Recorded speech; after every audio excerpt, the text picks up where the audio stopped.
j'espère que vous allez bien. Maintenant, nous allons passer à la partie, la boucle for each, comme on l'a dit précédemment. La boucle for each, qu'est-ce que c'est? Je vais juste récupérer cette partie-là, PHP, que je vais venir mettre, je sais pas, dans notre OK HTML. Bon, ouais, OK, on peut d'abord commenter tout ce qui est là.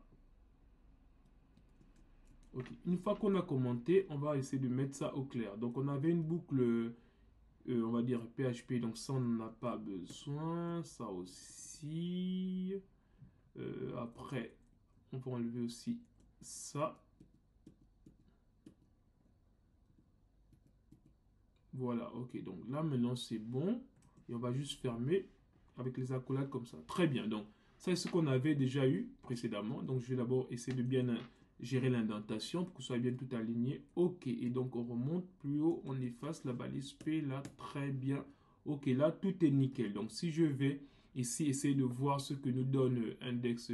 On a dit on avait index.php. Là, je vais copier ça, ouvrir sur une nouvelle page, je vais coller et je vais rajouter le test.php qui est là. Donc, on aura bien notre résultat convenu. Très bien. Donc, ici, on affiche bien nos 4 livres. Maintenant, ce qu'on voudrait faire, c'est de passer de la boucle for à la boucle for each. Vous voyez, on manipule des i, des plus et des choses pas mal. Tout ça, c'est un peu compliqué.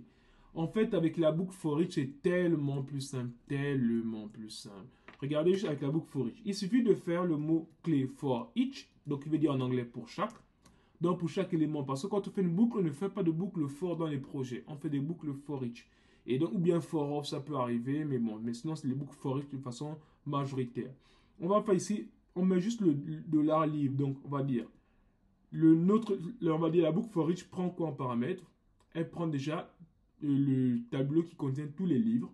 Ensuite, on met as dollar livre. En fait, ici, on peut mettre le nom qu'on veut. Je vais mettre ça livre au singulier. Je vais vous expliquer, vous allez voir.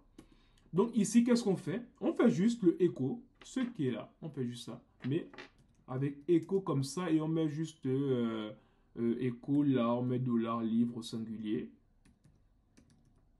Et ensuite, on met la balise, par exemple, BR. Très bien. Et là, notre point virgule. Et c'est terminé. Regardez, si on vient afficher, on a le même résultat. Waouh! Regardez d'où on est passé, de ça à ça. Donc, en fait, qu'est-ce qui se passe? Ici, il dit juste pour chaque, dans le dossier, on va dire, dans notre tableau livre, pour chaque livre, qu'est-ce qu'on fait? On affiche juste le livre en question. Terminé. Si vous voyez, en fait, le mot livre ici, c'est une convention qu'on met au pluriel ici et celui-là, on le met au singulier. Mais on peut très bien mettre test comme ça, test là. Mais si on met test ici, il faudra aussi mettre test là. OK? Et donc, si on fait ça, vous voyez, le résultat sera le même. Ouais, le même résultat. Donc, c'est pas trop... Ce qui est nommé ici, c'est la même chose qui doit être nommé là. C'est juste la seule condition. Mais par convention, on a tendance à mettre livre au singulier parce que ça fait logique. Ça dit que ça, c'est l'ensemble des livres. Et là, c'est pour chaque livre. Donc, on affiche et c'est terminé.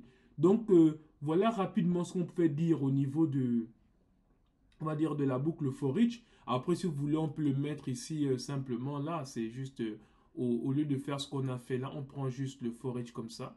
Au lieu de faire la boucle for, on prend juste un for each. Et on vient ici. Ensuite, on va juste enlever le for comme ça. On va mettre for each là. Et ensuite, maintenant, dedans, qu'est-ce qu'on fait? On va juste récupérer le echo livre comme ça.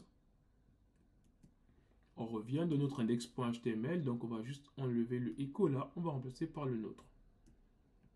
Voilà, et normalement tout est bon. Et si on vient voir au niveau de notre page classique, vous voyez, on a le même résultat. Donc voici ce qu'on peut dire sur la boucle for each. Et je vous donne rendez-vous à la vidéo prochaine où nous allons passer un peu plus en profondeur sur la boucle for each. Merci.